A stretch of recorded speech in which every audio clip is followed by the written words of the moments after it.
Entrevista com Dávila. Olá, bem-vindos. Toda semana temos um encontro marcado para falarmos sobre os assuntos mais importantes do momento e sempre com um convidado especial. Um dos grandes problemas da política brasileira é a ausência de senso de dever público da elite econômica e empresarial. Ela se afastou da política e deixou que essa atividade vital para o país e para os negócios caísse nas mãos de aventureiros e populistas que vêm destruindo o Brasil, a liberdade, a democracia e a economia de mercado. No entanto, é bom lembrar que em um passado recente, grandes figuras empresariais participavam da política e tinham esse senso de dever público. Walter Moreira Salles, por exemplo, foi ministro da Fazenda. José Hermínio de Moraes foi senador da República e Olavo Setúbal foi prefeito de São Paulo e ministro das Relações Exteriores. O jovem empresário Gabriel Kanner acredita que a mudança da política começa pela mudança cultural. Sua missão hoje é formar a elite empresarial para assumir novamente as rédeas do país. Essa transformação começa pela formação cultural e intelectual. Por isso, ele fundou o Em Busca da Verdade, um projeto que oferece formação clássica para empresários. As discussões filosóficas de Platão, Aristóteles e outros pensadores têm como objetivo discutir valores e princípios que deveriam nortear a conduta pessoal, a formação da família, a gestão dos negócios e a atuação na comunidade. Será que seremos capazes de formar uma nova elite virtuosa? Esse é o tema da minha conversa hoje com Gabriel Kanner, empresário e fundador do Em Busca da Verdade. Kanner, seja muito bem-vindo à Entrevista com o Dávila. Muito obrigado, Dávila. Um prazer estar aqui. Como nasceu essa ideia tão importante de formar uma geração de empresários que estão dissociados desses valores clássicos durante muito tempo? Aprenderam a ganhar dinheiro, a fazer negócio, a matemática, economia, mas os grandes valores parece que tornou-se assunto secundário. O que te fez criar essa instituição Em Busca da Verdade para resgatar esses valores clássicos como algo fundamental para essa mudança cultural que o Brasil precisa fazer? Dávila, começou com a minha própria formação, porque eu nunca tinha tido contato com esses assuntos, com esses livros, com filosofia, com educação clássica.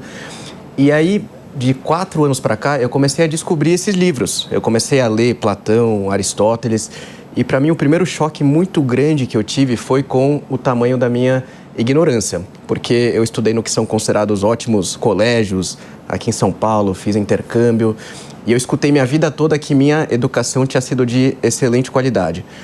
E aí, quando eu comecei a ler as fontes primárias, ler os livros que literalmente fundaram a nossa civilização, eu falei, caramba, eu fui enganado a minha vida toda. Não é possível que esse é o nível de educação que a gente dá para as pessoas e que os filhos de famílias, né, líderes do Brasil estão tendo esse tipo de educação. Isso é considerada uma educação de altíssimo nível. A gente está muito aquém do que deveria estar. E aí eu comecei a me aprofundar nesses livros. Nisso eu tive uma mudança pessoal muito grande, porque eu cresci, Dávila, nesse mundo contemporâneo que em resumo, fala sobre 3 principais pilares, né, que fazem parte da cultura hegemônica hoje em dia. É a cultura do relativismo, né, a ideia de que as coisas são relativas, de que a verdade é relativa, de que a verdade muda de acordo com o tempo, com o contexto, com a pessoa. A ideia do materialismo, ou seja, a ideia de que não existe nada imaterial, né, tudo que existe é matéria, consumo, bens materiais. E a ideia do hedonismo, que é a busca do prazer e conforto. Então a gente tem toda uma geração que foi criada com base nesses pilares, e eu fui criado dessa forma e eu nem percebia que tinha alguma coisa de errado. Eu achava que eu precisava trabalhar, ganhar dinheiro, né, ter uma vida confortável, fazer viagem, ter acesso a bens materiais e aproveitar a vida, ter uma vida hedonista, busca do prazer e tudo mais. E aí, quando eu comecei a ter contato com esses valores universais, com esses pilares fundacionais da nossa civilização, a minha vida mudou 180 graus. Eu conheci minha esposa, casei, a gente começou a nossa família. Então, eu comecei a ver o impacto que essa formação teve na minha vida e comecei a sentir uma missão de levar isso para outras pessoas. E disso a gente começou a fazer jantares, comecei a fazer jantares na minha casa para falar sobre esses temas, sobre filosofia, sobre história. Começamos com um grupo de 15 amigos, foi crescendo até que a gente montou o Em Busca da Verdade. É como eu falo o tempo todo, nós não somos donos da verdade no Em Busca, mas a gente parte da premissa de que a verdade não é relativa, a verdade é objetiva. Existem verdades universais que são imutáveis, que sempre foram verdadeiras e sempre serão verdadeiras. Por exemplo, 2 mais 2 é igual a 4. Por exemplo, um triângulo sempre terá 3 lados e a soma dos ângulos internos será sempre 180 graus. Essas são verdades universais imutáveis.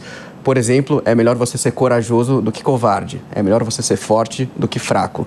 É melhor você ser bondoso do que maldoso. Esse tipo de pilar é fundamental para que a gente tenha uma sociedade organizada. Senão, as coisas ficam completamente móveis o tempo todo. Você fica sem uma base de sustentação. Quando você abandona isso, as coisas vão mudando o tempo todo e é como se a sociedade ficasse à deriva, né? Um pedaço de madeira no meio do mar à deriva, sem rumo, sem saber aonde fincar esses pilares em terra firme. Então, o que a gente está fazendo, né? Eu estou otimista porque eu vejo cada vez mais pessoas interessadas por isso, dado o caos da sociedade atual, é justamente resgatar esses pilares para que tenhamos essa fundação da sociedade em solo firme. Aliás, a ausência da discussão desses valores permanentes da filosofia, né, como a gente está falando aqui, Platão, Aristóteles, na verdade causou um vácuo. Nesse vácuo de valores, o que acabou fazendo é inserindo a ideologia, o dogmatismo e coisas que passam como verdade e não tem nada de verdade. Aliás, é uma coisa que empobrece as pessoas, porque as pessoas passam a perder o senso do pensamento crítico, né? Uma das coisas mais importantes na vida é o tempo inteiro você ter o pensamento crítico. E a base filosófica é algo tão importante. Quando é que caiu a ficha para você que esse pensamento crítico é fundamental para começar a fazer o questionamento correto das coisas e, por isso, resgatar parte da essência desses grandes valores que durante tanto tempo balizaram a civilização ocidental e depois se perderam? Bom, começou a cair a ficha para mim, Dávila, primeiro quando eu fui candidato em 2018, então tive essa experiência na política, fui candidato a deputado federal e durante muito tempo eu acreditei que a esfera mais alta de influência era a política. Você fala, bom, eu quero melhorar a sociedade, o caminho vai ser através da política. Mas eu fui entendendo com o tempo que não é, que existe algo que está acima da política, que é exatamente o mundo intelectual, é o mundo das ideias, é o mundo da filosofia, porque é esse universo que dita os rumos da política. A política nada mais é do que uma manifestação das ideias que estão circulando na sociedade. Mas, se a gente não resgatar essas ideias fundamentais, a gente não vai conseguir ter um projeto político bem-sucedido, né? As pessoas que mudaram o curso da história, seja para o bem ou para o mal, elas foram, em primeiro lugar, pensadoras, né? Não foram políticas. A gente pensar um exemplo negativo, Karl Marx. Ele não foi um político, ele foi um pensador. Ele teve ideias, escreveu essas ideias no papel e veja o estrago que essas ideias causaram. Se a gente pensar para o lado positivo, temos, por exemplo, Santo Agostinho, São Tomás de Aquino, Platão, Aristóteles, foram pensadores, né? Eles tiveram ideias, escreveram essas ideias no papel e essas ideias fundaram as bases da nossa civilização. E aí Aristóteles vai começar a educar outra pessoa aos 12 anos de idade, chamado Alexandre, que era filho do rei Filipe II da Macedônia, que vai se tornar Alexandre o Grande. Mas Alexandre, ele não nasce sozinho, ele não nasce sem contexto, né? Ele é mentorado pessoalmente por Aristóteles. Então isso começou a me indicar a importância da formação intelectual mesmo. Não adianta a gente pensar em 1 milhão de soluções para o país se a formação intelectual estiver defasada. E a formação intelectual das nossas lideranças é vergonhosa no Brasil, sinceramente. Nós não deveríamos nos contentar com nenhum líder que não é um erudito. Parece uma insanidade falar isso, porque a distância está tão grande onde nós estamos hoje para esse ideal de que os nossos líderes deveriam ser eruditos, mas esse foi o padrão ao longo da história, né? Qualquer pessoa que quisesse liderar qualquer coisa sabia do que estava falando, sabia da história, sabia desses conceitos de filosofia política, só que hoje em dia ninguém mais lê livro, os nossos líderes sequer leem livros. falar que eles vão ter uma formação dentro desses pilares clássicos, é claro que a gente está muito distante, mas eu acho que a gente não deveria baixar a régua e falar, não, então vamos nos contentar com o que a gente tem. Eu acho que está na nossa mão resgatar isso, nos organizar para começar a elevar o nível da formação das nossas lideranças. Aliás, se pegássemos da Grécia Antiga, Roma, as grandes civilizações europeias, até o século XIX, era uma eterna releitura dos clássicos, né? Então, quer dizer, a filosofia de Platão, Aristóteles, é a filosofia predominante no Império Romano, né? Grandes escritores e estadistas como Cícero, né? Que era um grande... E depois veio o estoicismo, depois do estoicismo e o platonismo entraram no pensamento de Santo Agostinho, que acabou migrando para São Tomás de Aquino como o grande aristotélico. Então isso vem acontecendo até a formação clássica, começo do século XX, fim do século XIX, era embasada nos clássicos, né? E isso, a meu ver, trouxe uma coisa muito importante. É o mínimo denominador comum das referências culturais, das bases da civilidade, do respeito, da educação, que fez com que as pessoas pudessem discordar, mas nunca discordar da essência dos valores. E isso foi o que manteve a civilização ocidental durante tanto tempo fincada nesses valores. Agora nós perdemos isso. O que você está fazendo com Em Busca da Verdade para resgatar isso e como que as pessoas deparam com essa grande novidade que é reler para Platão, Aristóteles, São Tomás de Aquino ou Santo Agostinho? Dávila, eu vejo que as pessoas estão sedentas por isso, estão sedentas por essa busca da verdade, porque durante tanto tempo, tantas décadas, essa cultura relativista, materialista, hedonista foi tomando conta. A gente vê os resultados disso. A gente vê o caos que está hoje, os valores completamente invertidos e as pessoas, eu diria que estão desesperadas para a gente retomar esses valores universais. Então, eu vejo com muito otimismo isso. Eu acho que a gente está vendo algo especial acontecendo no Brasil. Eu tenho viajado bastante em cada cidade que eu chego. Eu vejo as pessoas querendo mudar de vida, porque eu acho que antes da gente falar sobre sociedade, Dávila, a gente tem que ter uma mudança interior da nossa vida, porque esse é o primeiro passo. Quando a gente fala sobre virtudes, né, vai ser um tema muito presente em toda a filosofia. O que são as virtudes? São hábitos que nos aproximam do bem, né? São bons hábitos. Temos hábitos que nos afastam do bem, que são os vícios, e hábitos que nos aproximam do bem, que são as virtudes. Então, esse é o primeiro passo, né? Cada um de nós, cada pessoa que quer se tornar um líder de verdade, precisa adquirir virtudes, precisa aproximar os hábitos desse caminho que vão levar ela até o bem. Porque senão não adianta, senão a gente fala, eu quero mudar a sociedade, mas aí a minha vida tá uma bagunça, né? Eu tô num relacionamento totalmente caótico, a minha família tá bagunçada, a educação dos filhos. Então não funciona. Primeiro, essa mudança da vida interior é fundamental. E aí quando a gente começa a ter diversas pessoas em posições de liderança passando por essa transformação pessoal, né, essa mudança de fato, essa conexão com os valores eternos, com os valores transcendentais, que é a base de toda a nossa civilização, a gente começa a ter uma liderança muito mais profunda. Mas isso tem que ser verdadeiro, não pode ser da boca para fora, né? A gente tem que, de fato, viver esses valores.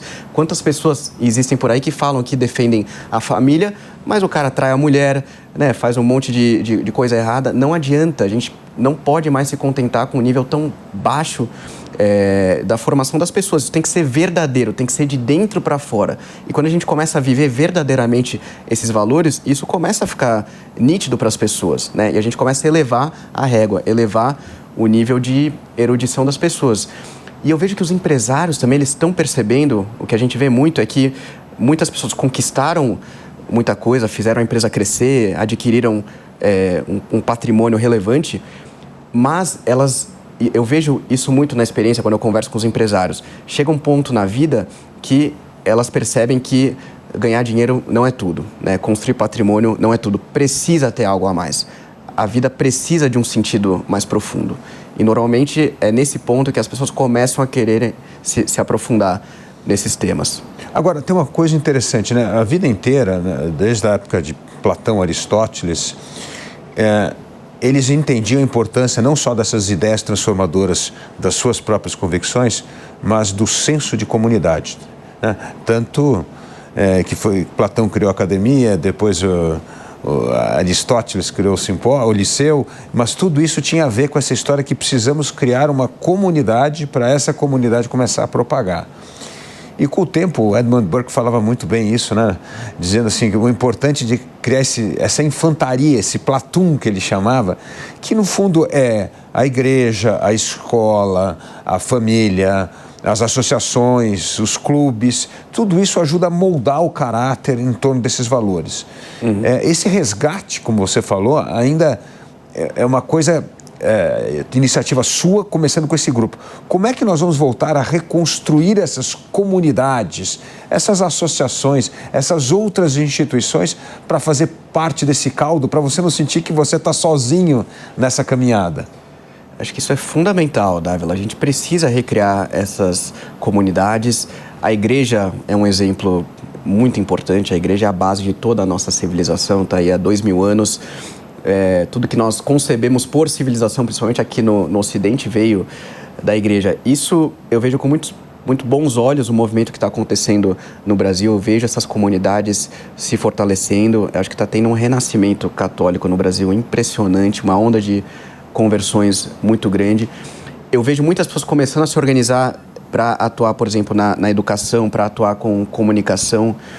Tudo isso é fundamental. A gente precisa começar a sair, porque o primeiro passo é a formação. E depois, de fato, se juntar com outras pessoas que têm propósito em comum para fazer isso se disseminar. A educação é fundamental. A gente precisa restaurar esses valores dentro da educação.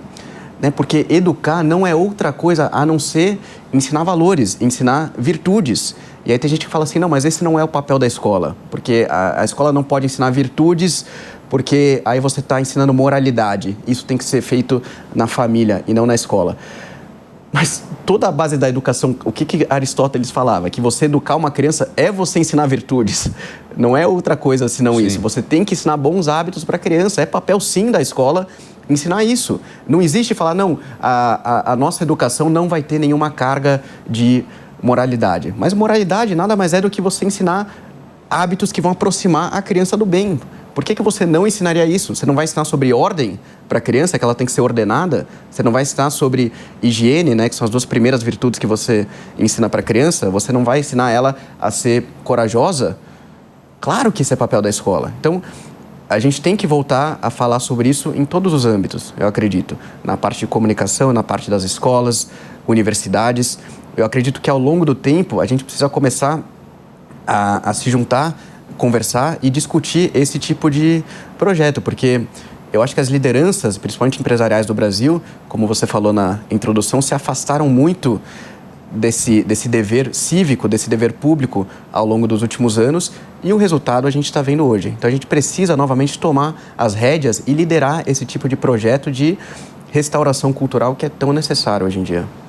Gabriel, você acabou de escrever um livro, Bússola, e conta um pouco da sua trajetória em torno disso. Conta um pouco para a gente, por exemplo, você como um jovem empresário, um jovem pai, família, como é que você faz esse questionamento desses valores internos que para você é tão importante, por exemplo, na escolha da escola dos seus filhos? Porque são coisas do dia a dia, né? Que você vai ter que deparar, puxa, eu queria que uma escola tivesse afinada com os valores da família, e não dissociada, né? Ou não terceirizar isso.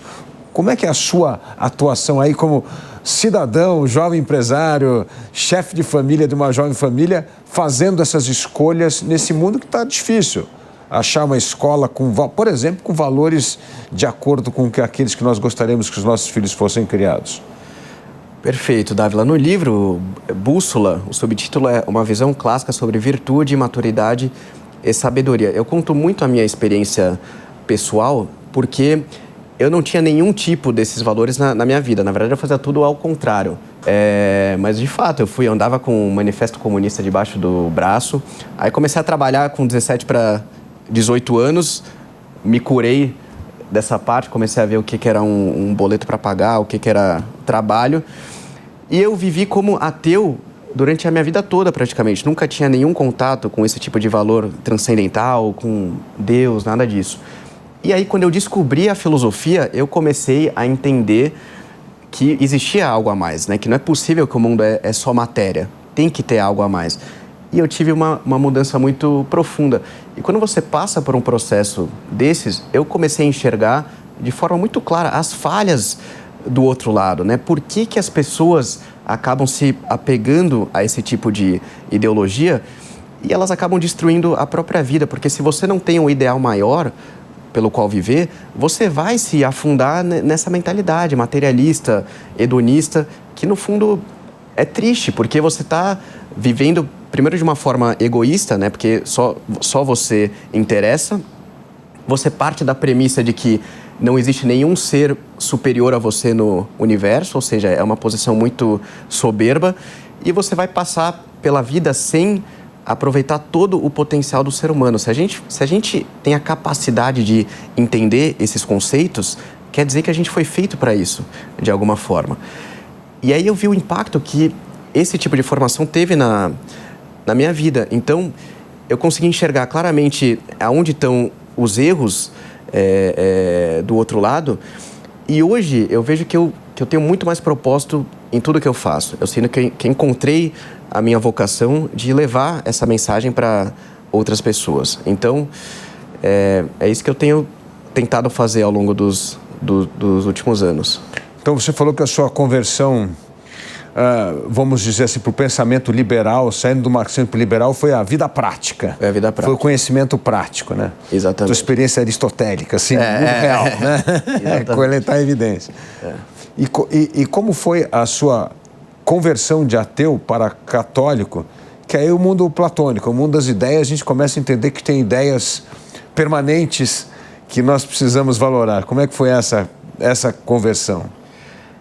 Eu acreditava que a posição racional era a posição do ateísmo. Porque eu pensava, eu quero ser uma pessoa racional, quero estar do lado da ciência e a religião é uma ilusão inventada pelo homem. Essa era a minha mentalidade.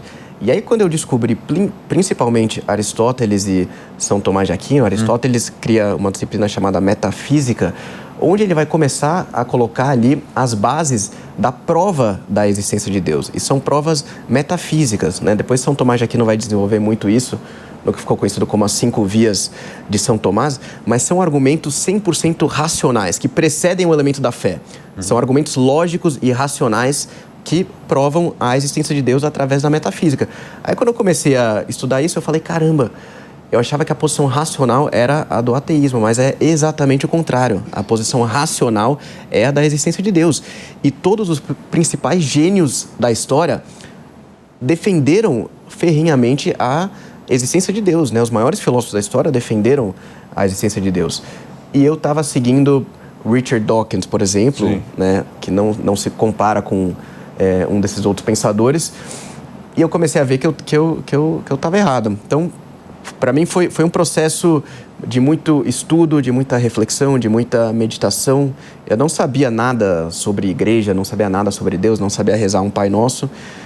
E aí eu fiz a minha primeira comunhão, agora com 31 anos, 4 anos atrás. Casei na igreja, fiz o processo de crisma, fiz os sacramentos da igreja. E eu comecei a enxergar a vida com uma profundidade muito maior, né? Eu não sabia que me faltava alguma coisa, porque na minha cabeça estava tudo bem. Eu trabalhava, tinha vários amigos, viajava, tinha acesso a bens materiais. Então, eu era tão ignorante que eu não sabia aquilo que me faltava. Hoje, eu vejo que eu tinha uma vida, do ponto de vista material, confortável, mas tinha um buraco na minha alma, que só Deus pode preencher.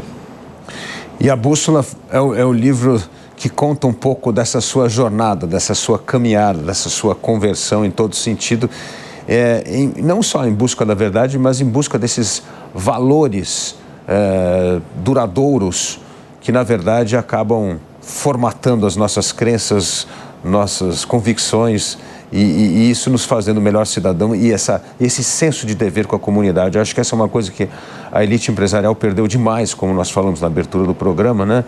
E parte da crise política hoje é este abandono da comunidade. Como você vê a aplicação desse mundo das ideias para resgatar a política? Perfeito. A bússola é exatamente porque a gente precisa de um caminho, né? Existe um mapa, existe um caminho e a gente abandonou esse caminho. Tem uma frase do Tolstói, que eu gosto muito, que é a primeira frase de Ana Karenina, que ele diz: todas as famílias felizes se parecem, mas cada família infeliz é infeliz à sua própria maneira. O que Tolstói está dizendo? Quando você olha as famílias felizes, existem similaridades, né? Elas têm uma harmonia, elas vivem por algo maior, elas se sacrificam por algo maior. Ele está dizendo que existe um mapa da felicidade, não é um caminho aleatório. O que a sociedade moderna quer nos dizer? Que, como se todos nós estivéssemos aqui e a felicidade está aqui em cima. E cada um vai seguir um caminho totalmente diferente e vai chegar de alguma forma à felicidade. Mas isso não é verdadeiro, porque existem escolhas de vida que vão melhorar a sua vida e vão te aproximar da felicidade, e existem escolhas de vida que vão te afastar da felicidade. E claro que cada pessoa vai ter as suas particularidades, mas existem coisas em comum que todos nós, buscando, a gente vai chegar mais perto desse ideal da felicidade, como seres humanos individuais, como famílias. Então a bússola é exatamente isso, é reencontrar um norte. Cada um de nós vai ter dores, vai ter sofrimentos, vai ter angústias diferentes. Mas eu garanto que se qualquer pessoa que estiver aqui assistindo começar a beber 2 litros de água todos os dias, começar a ter uma boa alimentação, começar a fazer exercício físico todos os dias, começar a se abrir para essa busca intelectual, né? Começar a ler bons livros todos os dias, ter uma relação com Deus, começar a ir na missa todo domingo, eu garanto que a vida de qualquer pessoa vai melhorar. Por quê? Porque essas coisas são universais, independente de particularidade, de dores, de sofrimentos, da experiência pessoal de cada pessoa. Tudo isso que eu falei vai melhorar a vida de qualquer pessoa, independente de idade, raça, sexo, qualquer outro critério que queiram colocar. Então a bússola é exatamente isso, é reencontrar os pilares que todos nós temos em comum. E como eu vejo isso se disseminando para toda a sociedade, Dávila, eu acho que é através das lideranças, porque quando a gente começa a ter um novo tipo de liderança no Brasil, muito mais profunda, muito mais capacitada, com uma visão muito mais clara de filosofia política, de antropologia, de história. A gente tem que entender isso. O que é antropologia? Né? Quando Aristóteles fala sobre a comunidade política, né, a polis, daí que vem o nome política, o que ele fala que são os objetivos da comunidade política? Em primeiro lugar, a sobrevivência, né? Garantir que as pessoas sobrevivam, porque se as pessoas não sobreviverem, não tem sociedade, não tem um segundo passo. Mas essa não é a finalidade última da comunidade política, porque se a gente se contentasse só com sobreviver, a gente seria como as abelhas, ou os lobos, ou qualquer outro animal, né? Os escravos sobrevivem, mas não são realizados como seres humanos. Então, isso não é suficiente para o ser humano. Qual que é a finalidade última da comunidade política? É aquilo que ficou conhecido, né, que Aristóteles chama da eudaimonia, que é você viver na Terra os valores eternos. Então, nós deveríamos estar preocupados na sociedade como direcionar as pessoas para viverem as virtudes, para adquirirem bons hábitos, para se livrarem de maus hábitos e incentivar as pessoas a terem bons hábitos, terem uma vida ordenada, terem uma vida regrada e ajudar as pessoas a viverem na Terra os valores eternos. Aí quando a gente olha para a nossa sociedade atual, você vê o quão afastado disso a gente está. Então, eu acho que a gente precisa, de fato, dessa nova liderança e eu sou muito esperançoso porque o povo brasileiro, Dávila, é maravilhoso. Eu sou apaixonado por esse país, eu acho que a gente tem um tesouro aqui em nossas mãos. O povo brasileiro, ele quer o quê? Ele quer uma economia funcionando, ele quer poder trabalhar, pagar suas contas, e ele quer uma saúde de qualidade e segurança pública, ele conseguir sair na rua com tranquilidade, sem medo de ser morto ou assaltado, né? O Brasil bateu um pico de 60 mil homicídios por ano, agora baixou um pouco para 40 mil, mas é uma guerra civil que a gente tem acontecendo no Brasil. Então, eu diria que o povo, todo esse tesouro, né, que a gente está falando aqui, a gente não precisa entrar numa discussão intelectual, né? Só que isso está no coração do povo brasileiro, porque o nosso país, a nossa terra foi fundada com esses valores. Nós fomos fundados por um dos maiores projetos de liderança da história, que foi a Ordem de Cristo, que era um projeto de Portugal. E o primeiro ato fundacional que acontece no Brasil, no dia 26 de abril de 1500, é uma missa. Então, esses valores estão impregnados no coração do brasileiro. Eu acho que o que está faltando é a gente elevar o nível das nossas lideranças para dar ao povo o que o povo está clamando desesperadamente, que é a restauração desses valores. Agora, vamos resgatar um pouco a essência desses valores. Aristóteles, por exemplo, costumava dizer que a felicidade é a virtude em sintonia com a alma, né? E que mexe com essas duas coisas. E por que a virtude em sintonia com a alma? Porque a virtude, de fato, ela é espelhada nas coisas que você faz com excelência. Então, tinha muita ideia de excelência em Aristóteles, né? E por que isso é importante? Porque excelência tem a ver com vocação, que você faz bem, tem a ver com mérito. E mérito é uma das palavras que foram mais denegridas no nosso mundo de hoje, né? Mérito, em vez de ser uma virtude, percebido como uma virtude a ser alcançada, isso foi muito condenado durante muito tempo. Então, como fazer uma releitura de palavras-chave, como a gente está falando aqui, excelência, virtude, mérito, alma, né? No mundo que tudo isso passou a ter uma conotação, vamos dizer, não só negativa, mas até pejorativa, às vezes, como se você fosse um grande reacionário que acreditava nessas coisas. Bom, o mérito é essencial, porque as pessoas vão ser recompensadas de acordo com o que elas entregam. E aí a crítica que fazem é que cada um parte de um ponto diferente na vida. E claro, isso é verdadeiro. Agora, a quem muito foi dado, muito será cobrado. Então, é óbvio, alguém que nasce com boas condições financeiras tem a obrigação de entregar muito mais para a sociedade, né? Eu concordo quando falam, a pessoa que recebeu muito, né, que nasceu numa família com boas condições, o que ela recebeu, né, o papel de sucessor, per se, não tem mérito. Então, é dever da pessoa fazer muito com o que ela recebeu. E eu conheço muitas pessoas que não fizeram isso, entendeu? Que nascem com boas condições, então acham que não precisam fazer nada da vida. Agora, isso é muito triste, elas não estão cumprindo a vocação delas. Elas estão desperdiçando a vida delas. Agora, eu conheço muitas pessoas que vieram de baixo e construíram tudo na vida. Bom, o meu avô nasceu numa família extremamente pobre no sertão do Rio Grande do Norte.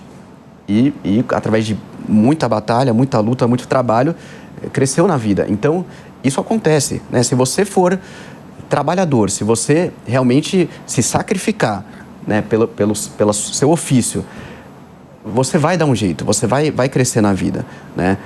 Tem gente que fala assim, não, mas se a pessoa nasceu numa situação desfavorável, ela não vai conseguir. Bom, eu tenho o filho da pessoa que trabalha lá em casa, começou um negócio, eles moram numa comunidade próxima de São Paulo, ele começou um negócio para lavar tapete na casa das pessoas e está ganhando um monte de dinheiro fazendo isso. Então, o fato de ter nascido nessas condições não foi impeditivo para crescer. Então, o mérito sempre vai existir, né? E as pessoas serão recompensadas de acordo com o quanto elas entregam. Agora, eu acho que boa parte das lideranças empresariais deveriam estar fazendo muito mais do que estão, principalmente pessoas que estão nesse papel de sucessor, né? Elas receberam muito, então elas têm que se sacrificar, né? Quando a gente fala sobre esse papel de liderança, eu enxergo muito mais como um dever do que um privilégio, né? Uma responsabilidade muito grande, que as pessoas têm que ocupar essa cadeira, têm que sentar nessa cadeira, têm que matar no peito e falar, esse é nosso papel, né? Nós, como lideranças, precisamos assumir as rédeas, precisamos tomar a frente para colocar as coisas de volta em ordem.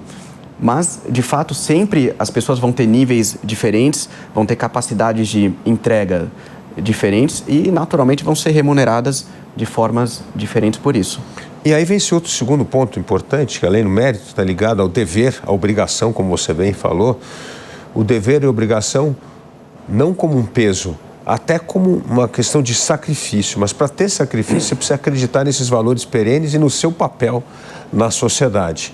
Você acredita que essa nova geração empresarial que você vem formando elas estão resgatando esse senso de dever, obrigação e principalmente obrigação com a comunidade, com a vida pública, né? É sempre importante dizer que não é o conforto da vida privada que deveria limitar a sua atuação. A atuação você deve ter esses bens justamente para ajudar a construir um país, a comunidade, né?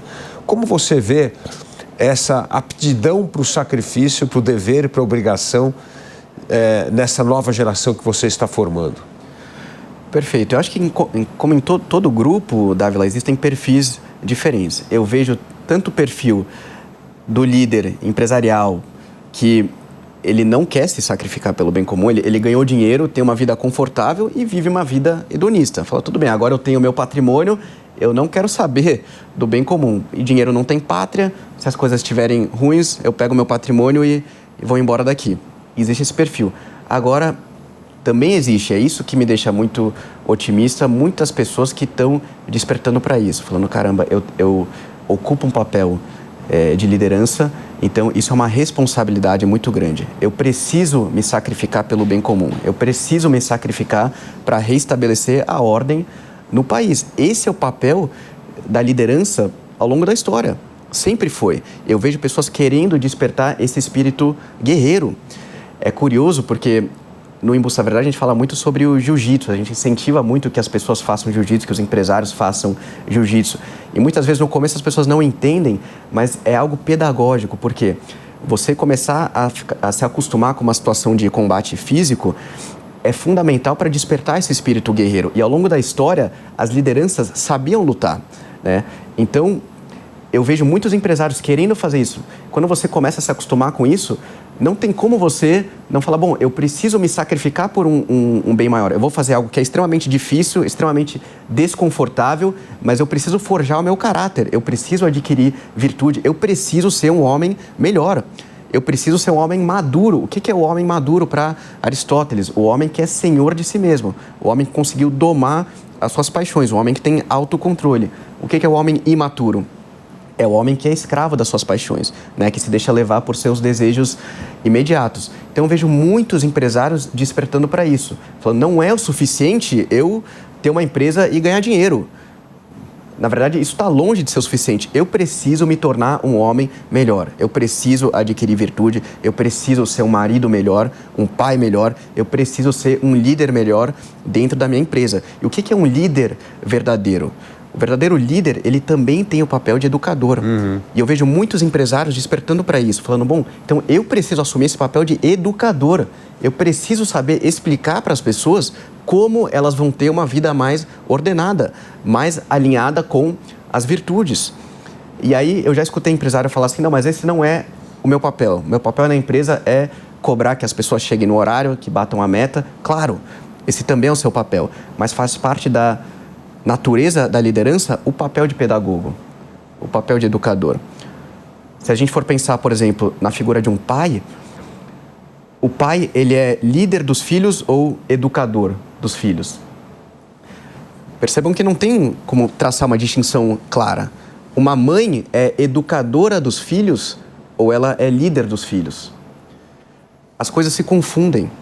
E aí a gente percebe que faz parte do papel da liderança também o papel de educador. E eu vejo muitos empresários querendo se formar, querendo ler os livros exatamente para passar isso para os seus colaboradores. Porque se você começa a falar para os seus funcionários o que é a temperança, o que é a prudência, o que é a justiça, o que é a fortaleza, a coragem, o resultado é que você vai ter colaboradores melhores, né? O empresário, ele prefere que os seus funcionários tenham uma vida ordenada, que tenham uma boa alimentação, que leiam bons livros, que façam exercício físico todos os dias. Ou funcionários que saem todo dia para o bar, né, tenham uma vida totalmente desbalanceada. É claro que todos vão preferir funcionários que tenham a vida ordenada. Então, por que não falar sobre esses valores? A gente tem que falar sobre os valores que unem todas as pessoas, que são os valores universais. O que aconteceu nas empresas ao longo dos últimos 5 anos? Essa ideologia woke, né, acabou entrando nas empresas, isso tomou uma proporção muito grande, só que o que esse tipo de ideologia faz? Ela divide as pessoas, né? Então você divide as pessoas em homem, mulher, negro, branco, em 1 milhão de categorias, Isso é muito ruim, porque quando você divide as pessoas, você cria uma cultura empresarial fraca. Na sociedade é a mesma coisa. Quando você divide as pessoas, você cria uma cultura fraca. Como é que a gente cria uma cultura forte? Unindo as pessoas. Como é que a gente une as pessoas? Falando daquilo que se aplica a todas as pessoas. Quando a gente fala sobre virtudes, isso é algo universal, isso vale para todas as pessoas. Se eu falo na minha empresa que todo mundo deveria seguir a virtude da temperança, ou seja, você ser comedido nos prazeres do corpo, você ser comedido na comida, na bebida, você ter autocontrole do desejo sexual, isso é o quê? Temperança, isso vale para todas as pessoas. Quando eu falo sobre isso, eu estou unindo todas as pessoas. Ninguém vai falar, não, mas isso não se aplica à minha vida. É claro que se aplica. Então, eu vejo muitos empresários voltando a falar sobre valores universais que promovem a união dentro das empresas em vez da divisão. Eu acredito que isso que a gente precisa fazer num contexto mais amplo também da sociedade. Que livros básicos você acha fundamental, ou você passa no Em Busca da Verdade, para formar esses valores universais? Bom, eu vou recomendar o meu livro, Bússola. Bússola, com certeza. Traz uma boa base, uma boa introdução a esses conceitos que a gente está conversando. O primeiro livro de filosofia que eu sugiro a todos lerem é Apologia de Sócrates, de Platão, para entender quem foi Sócrates. Então, a Apologia de Sócrates narra exatamente a defesa de Sócrates no Tribunal de Atenas. Então, é o primeiro livro para quem entender quem foi essa figura tão relevante na história que foi Sócrates. E depois eu recomendaria Ideias Têm Consequências, que é um livro do Richard Weaver, que é um escritor americano fantástico. Esses dois. E vou colocar um terceiro do Edward Feser, A Última Superstição, uma refutação do neoateísmo. A Última Superstição do Edward Feser. Feser é F-E-S-E-R, que é o melhor livro que tem de introdução à filosofia, para ter uma base dos pilares da filosofia de Platão, Aristóteles e São Tomás de Aquino. Esse livro foi fundamental para a minha conversão. Foi a primeira vez que eu tive contato com os argumentos racionais a favor da existência de Deus. E isso é um curso, é um programa? Como funciona? Conta um pouco para nós como que é a grade do Em Busca da Verdade. A pessoa se inscreve, é selecionada, tem lá um compromisso de pelo menos 6, 7 meses. Conta um pouco para a gente. O Em Busca da Verdade é uma sociedade de formação clássica. A gente se reúne periodicamente com lideranças empresariais para falar sobre temas como antropologia, história, filosofia política, com esse objetivo de ter uma liderança muito mais preparada para o Brasil. E aí fazemos encontros presenciais aqui em São Paulo, e o programa ao todo dura 2 anos. Então as pessoas ficam 2 anos estudando esses conceitos, e eu tô muito otimista porque as pessoas estão redescobrindo esse tesouro da educação clássica. Não é algo aleatório, Dávila, que a gente abandonou a educação clássica, e à medida que a gente abandonou esse tipo específico de educação, a gente tem líderes tão medíocres hoje em dia. Uma coisa está totalmente relacionada à outra, porque o tipo de educação que forjou os grandes líderes da história é exatamente esse tipo de educação que nós estamos disseminando novamente. Então, isso é fundamental, né? À medida que a gente abandonou isso, é só a gente olhar para o nível das lideranças hoje em dia. Uma coisa está atrelada à outra. Então, você está falando que é um programa de 2 anos de formação. Quantas pessoas, que idade? Conta um pouco mais para a gente como é que forma essas turmas. Quantas turmas vocês já formaram? Sim, nós começamos trabalhando por indicação, né? Então foram amigos indicando outros amigos, né? Hoje já tiveram mais de 1.000 pessoas que estão na formação ou passaram pela formação.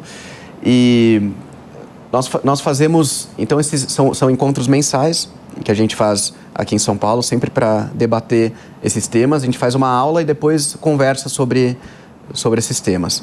Então, a ideia é a gente estar próximo de pessoas que compartilham dos mesmos valores também. Então, a gente vê que as amizades hoje em dia estão muito superficiais, né? As conversas estão superficiais, e a gente precisa realmente aprofundar esse tipo de conversa. Então, quando a gente pode estar próximo de pessoas que têm valores em comum e que tem uma frase que muitas vezes é atribuída a São Tomás de Aquino, né? Idem vele, idem nole. Amigo é aquele que ama as mesmas coisas e rejeita as mesmas coisas. Porque uma amizade verdadeira é essa. É uma pessoa que ama o que está no seu coração, que é a mesma coisa que está no meu coração. A gente pode falar sobre isso, né? O que a gente rejeita, o que a gente tem em comum, que a gente rejeita. Isso é uma amizade verdadeira. Tem gente que fala assim, eu tenho um grande amigo, mas a gente não pode falar nem de religião, nem de política. Eu falo, bom, então não é uma amizade verdadeira, porque você só vai ter conversa superficial, né? Você vai falar sobre futebol, sobre novela, mas você nunca vai aprofundar a conversa. Então não tem como ser uma amizade profunda, verdadeiramente. Então, o que a gente está fazendo é criando um grupo de pessoas que têm valores em comum e que se junta para estudar esses conceitos. E você falou que passou mais de 1.000 pessoas, né, que está em formação, que já terminaram, concluíram, né? Sim. Quantas dessas pessoas saem de lá com esse senso de missão para fazer algo a mais além da empresa? Por exemplo, não precisa ir só para a política, né? Eu vou participar do conselho da escola do meu filho, que eu quero saber como é que forma lá o professor de História e Geografia, ou eu quero fazer uma outra coisa. Como é o desejo dessas pessoas ao sair da sua formação, pensando no papel dela na comunidade? A grande maioria, Dávila, eu fico muito entusiasmado com o tipo de postura que as pessoas passam a ter. Por exemplo, temos grandes amigos que nós nos tornamos amigos de uma família de Campo Grande, que tem a maior escola de Campo Grande, chamada Escola Harmonia. Eles têm 1.500 alunos. E toda a família começou a fazer a formação do Em Busca da Verdade, a família Martins, e eles reformularam toda a metodologia da escola. Então, eu fui lá visitar, é um negócio impressionante. Os alunos estão tendo aula de filosofia, estão estudando os grandes líderes da história que forjaram a nossa civilização, estão estudando a história do Brasil, a história da Ordem de Cristo, que é apagada da nossa história, né? Ninguém mais aprende isso hoje nas escolas. Eles tinham só aula de arte moderna na escola, agora é só aula de arte clássica, colocaram aula de música clássica obrigatória na escola. E tem 1.500 alunos tendo acesso a esse tipo de formação. Então, isso é fundamental. Isso é fundamental e começou a aumentar muito a demanda da escola depois que eles fizeram isso. Tem outro caso de um dos membros aqui de São Paulo. Quando a gente vai em barbearia, né, os homens vão saber do que eu estou falando, normalmente é um negócio, tá tocando rock, né, tem um monte de caveira ali espalhada pela barbearia. Ele falou, não, eu vou montar uma barbearia baseada nos clássicos. Aí você entra lá na barbearia, aqui próxima também, chamada Tonsor. Ele colocou quadro de Platão na parede, um monte de livro clássico ali na barbearia, arquitetura inspirada na Grécia clássica, mas um ambiente super agradável, né? Você chega lá, tem uma boa música agradável tocando. Então, só para citar 2 exemplos de como isso vai se disseminando em várias áreas diferentes.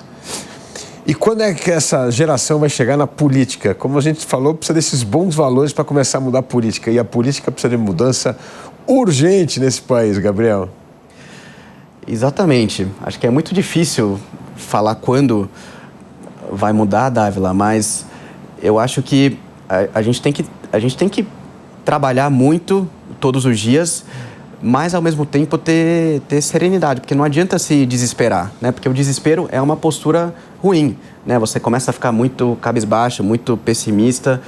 Eu não vou sair do Brasil, né? Não pretendo ir a lugar nenhum. E a gente tem que fazer esse trabalho de formiguinha, né? Plantar essas sementes, falar sobre esses valores. Eu acredito que isso é o principal. Eu acho que, eventualmente, isso vai transbordar para a política. Mas eu diria que o principal nesse momento é a gente fazer esse trabalho muito bem feito de formação, de educação mesmo. Porque senão a gente nem entende sobre o que a gente está falando. Em todas as aulas que eu tenho dado, eu sempre falo sobre a história do Brasil, a história da fundação do Brasil, porque as pessoas não conhecem, Dávila. É um negócio impressionante. As pessoas, elas aprendem sobre o descobrimento em 1500 com visão marxista de luta de classes, né, que basicamente os portugueses chegaram aqui roubando todo o nosso ouro. Essa é a visão marxista do descobrimento, porque ela é contada desse jeito para a gente ter vergonha do nosso passado. Mas é maravilhosa a história da fundação do Brasil. Portugal chegou no Brasil, né? Quem era Pedro Álvares Cabral? Era grão-mestre da Ordem de Cristo. Por que esses homens arriscaram a vida e chegaram aqui, atravessaram o oceano para fundar um novo império, para levar a fé para o mundo todo? É por isso que... essa foi a motivação principal. Tanto que quando eles chegam aqui, eles estavam sem ver mulher há 2 meses, e você lê o relato de Pero Vaz de Caminha, a primeira coisa que Pedro Álvares Cabral faz, quando ele chega aqui, é uma missa. E o ato fundacional do Brasil é uma missa dos portugueses junto com os indígenas. Havia vários indígenas ali na terra, né, em Porto Seguro, com os seus arcos e flechas, e eles sentam e começam a assistir a missa junto com os portugueses. Isso é maravilhoso. Aí eu me lembro de eu estudando na escola, o que eu tinha no meu imaginário é que eles chegaram aqui, enfileiraram todas as mulheres e foram, né, abusando uma por uma. Aí quando você lê o relato de Pero Vaz de Caminha, você fala, caramba, como é que não me contaram essa parte? E aí, então a gente estuda o descobrimento, e aí tem uma lacuna de 322 anos, de 1500 a 1822, ninguém sabe o que aconteceu. A gente volta a estudar em 1822, aí em 1889, a proclamação da República, né, que influenciada por ideias positivistas, que pregava o quê? A destruição de uma sociedade centrada em Deus, que é o que Augusto Comte falava. Então, assim, e aí a gente vê como tudo começa no mundo intelectual, tudo começa no mundo das ideias. Augusto Comte era quem? Era um filósofo, um pensador. E olha a influência que isso teve na nossa história, né? Qual que era o lema do positivismo, que bebeu exatamente dessas ideias da Revolução Francesa, por exemplo? O lema era ordem e progresso, né, que hoje está na nossa bandeira. Se a gente não entende o que aconteceu no Brasil no século XV, no século XVI, né, o que estava no coração dos homens que fundaram o Brasil, a gente não sabe sobre o que a gente está falando. Por isso que eu acho que é o primordial, por isso que a formação é tão importante. Porque senão a gente fica com a consciência histórica muito limitada. Você fala, o que a gente está discutindo? A gente está discutindo, tudo bem, a Constituição de 1988. Mas a gente tem, quer dizer, isso faz 37 anos, a gente tem 525 anos de história, a gente vai ignorar todo o resto? Então, por isso que eu acho que a formação é fundamental para a gente realmente aprofundar, realmente redescobrir o que é o Brasil, né? O que está no nosso coração. Eu gosto muito de uma definição de Santo Agostinho sobre o que é um povo, porque a gente pode pensar em várias definições, né? Um povo são pessoas que moram no mesmo território, que compartilham de costumes em comum, mas Santo Agostinho fala algo muito bonito. Ele fala que um povo é um conjunto de pessoas que ama a mesma coisa. E a gente tem que refletir sobre isso. O que nós amamos? O que o brasileiro ama? O que está no coração de todos os brasileiros? O que a gente tem em comum? A gente tem que redescobrir isso. Isso, para mim, é uma discussão fundamental, né? Então, eu acho que através dessa formação a gente vai começar a redescobrir isso, começar a nos reconectar com esses pilares fundacionais, com os heróis do nosso passado, com o mito fundador do Brasil, né? Por que a gente foi fundado? O Brasil foi fundado para ser o grande império cristão do hemisfério sul. E nós fomos durante quase 400 anos, né? Em 1800 o PIB per capita do Brasil era equiparado com o dos Estados Unidos. Então, é isso que a gente precisa redescobrir. Eu acho que esse é o primeiro passo, e isso acontecendo ao longo dos próximos anos, naturalmente, isso vai transbordar para a política. Parabéns, Gabriel. Isso é recuperar as nossas raízes, resgatar a nossa história, valorizar as nossas tradições como base fundamental para a reconstrução ou refundação da nação sobre bases sólidas, né, e permanentes. Parabéns aí pelo seu trabalho, pela sua causa, e eu tenho certeza que a nossa audiência gostou muito desse teu depoimento aqui de um jovem empresário que tenta resgatar a virtude de ser brasileiro. Muito obrigado.